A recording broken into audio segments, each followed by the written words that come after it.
મ્યાનમારમાં ફસાયેલા ગુજરાતીઓ અંગે મોટો ખુલાસો થયો છે। સોશિયલ મીડિયા થકી જાણકારી મળી છે કે હજુ પણ મ્યાનમારમાં ઘણા ગુજરાતીઓ ફસાયેલા છે। સોશિયલ મીડિયામાં આવી માહિતી સામે આવી છે। લગભગ 22 જેટલા ગુજરાતી ફસાયા હોય તો ઇન્સ્ટાગ્રામની એક ચેટમાં ખુલાસો થયો। વડોદરાના સાંઢસાલના એક યુવકની સરકાર પાસે આ માહિતી સામે આવી છે। સાંઢાશાલનો એક અને વડોદરાના 6 યુવકો અહીં ફસાયા છે તેવું ગુંજ શાહે કહ્યું છે।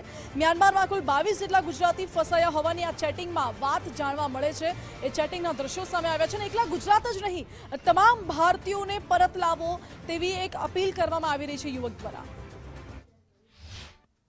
जो 7.5 साल थी तो मैं एकलो वडोदरा थी 5-6 जन हशे एम टोटल गुजरात में गणिए तो 22 जना है। सूरत खेड़ा में आई गया, नवसारी में आई गया, बधे थी आई गया। अने मारा वाला આપણે એકલા ગુજરાતીઓને નહીં કાઢવાના, આપણે આખો ઇન્ડિયા જોડે જોઈએ છે। અને મારો દીકરો થાઈલેન્ડમાં ગયો છે, ત્યાં ફસાયો છે। મ્યાનમારની સરકારે એમનું ઇમિગ્રેશન કરી દીધેલું છે અને આપના સરકાર શ્રીમાં તેમે પહોંચતું પણ કરેલું છે અને એ લોકોને લાવવા માટે ત્વરિત કાર્યવાહી કરે એવી અપીલ કરું છું। 4 મહિનાથી ગયા છે અને લગભગ 20 દિવસ ઉપરથી આપણા